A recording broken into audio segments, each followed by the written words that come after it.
Tarehe 21 ya mwezi wa 4 ni tarehe ambayo haitosahaulika masikioni pa watu wengi, sana sana wale waumini wa kanisa la Roma. Hii ni kufuatia kutangazwa kwa kifo cha Papa Francisco. Siku ya tarehe 21 ilitangazwa kifo cha Jorge Mario Bergoglio, mzaliwa wa Argentina, na akiwa ni papa wa kwanza kutokea katika bara la Amerika ya Kusini, na akiwa ni papa wa pili kutokea nje ya bara la Ulaya, ambapo wa kwanza nikiongelea katika kutoka nje ya bara la Ulaya, yeye alitokea katika lile bara la Asia, katika nchi ile ya Syria. Lakini leo nataka nikujulishe ama nikufahamishe kuhusiana na mazishi ya papa huwa yanakuwaje. Kwanza, kitu cha kwanza ambacho natakiwa kufahamu ni kwamba uthibitisho wa kifo cha papa hufanywa na Camerlengo ama Chamberlain wa kanisa takatifu la Roma, ambapo kitu cha kwanza ambacho fanyika, yeye anamuita kwa majina matatu, anamuita papa mara tatu kwa yale majina yake matatu ya asili, yani ukiachana na zile jina ambalo ujitawaza ama ujiita baada ya kushinda ama kuchaguliwa kuwa papa. Na majina hayo kwa Papa Francis ni Jorge Mario Bergoglio, ndiyo majina ambayo huitwa mara tatu, na kama hasipoitika basi kiongozi huyo hapa namwongelea Camerlengo wa kanisa takatifu la Roma huthibitishia jopo la mapapa ama jopo la makardinali kifo cha papa. Baada ya hapo, tendo lingine ambalo hufanyika ni tendo la kuvunjwa kwa pete ya alama ya wavuvi ama pete ya wavuvi.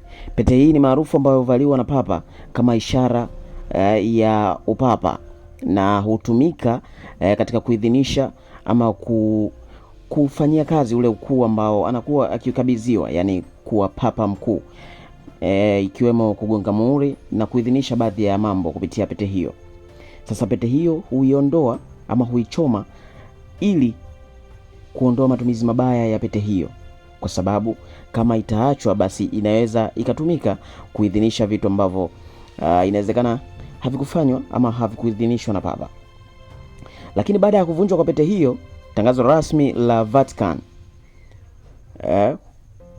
hutolewa, na hii ni baada ya kuthibitishwa na Chamberlain kuhusiana na kifo cha papa.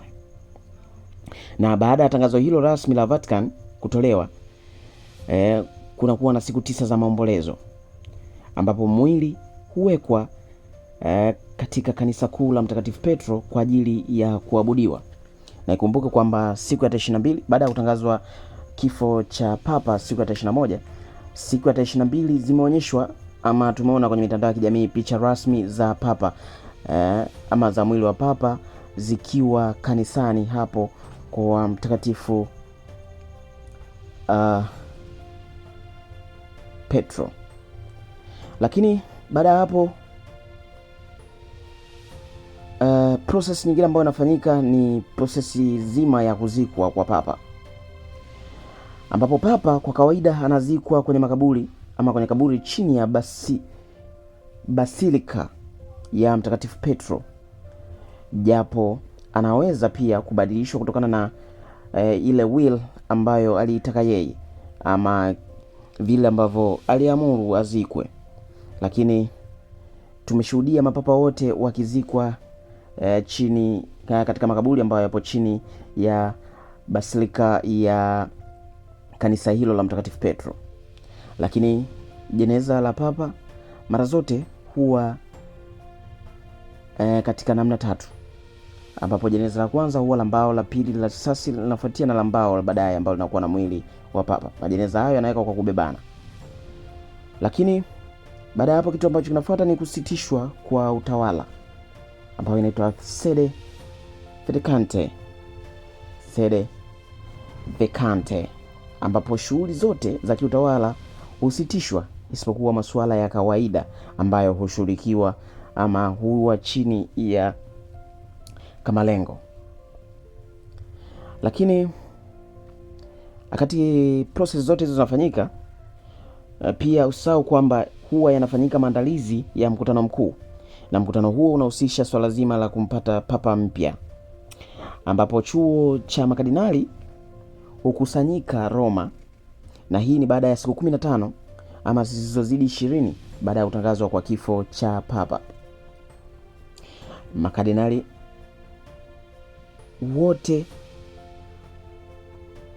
huruhusiwa kupiga kura. Si makardinali wote ambao huruhusiwa kupiga kura, bali ni makardinali wale ambao umri wao upo chini ya miaka 80, ambapo jambo hilo huitwa conclave. Ambapo pia ifahamike kwamba jambo hili hufanyika kwa siri kubwa ama kwa usiri mkubwa, na mchakato mzima hufanyika hadi apatikane papa mpya, ambapo anatakiwa kuidhinishwa kwa kura zisizopungua theluthi 2 ya kura zote.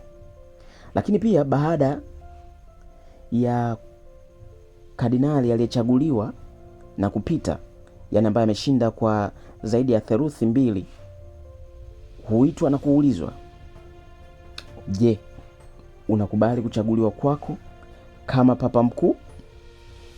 Akijibu ndio, basi anachagua jina la papa. Ifahamike kwamba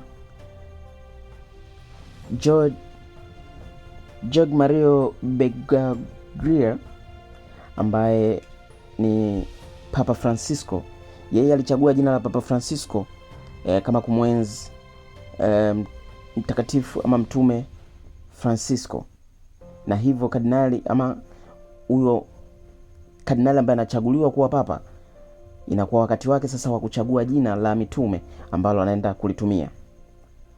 Ndio maana unakutana na Papa Benedikto wa kwanza, wa pili, wa tatu. Hiyo inatokana na kuchagua machaguzi za majina hayo ya mitume wa zamani. Lakini baada ya hapo hutangazwa papa mpya, ambapo Kardinali Proto Shemas anaingia kwa balkoni ya Basilia ya Mtakatifu Petro na kutangaza, na nukuu, Habemus Papam, yani tunaye papa. Na papa mpya hutoka na kutoa baraka zake za kwanza za Ubelt Obi. Hivyo ndivyo prosesi nzima ama mchakato mzima wa upatikanaji wa papa na mazishi ya papa hufanyika. Nikutaka tu radhi kama kuna namna ambayo matamshi yanaweza yakawa yamekosewa, kutokana pia kwamba mimi sio Roma, tutasaviana katika hilo, lakini hiyo ni namna fupi ama ndivyo naweza kaelezea mchakato mzima wa mazishi ya papa na kupatikana papa mpya. Ulikuwa na mimi Bill ndani ya Bill Media. Bye.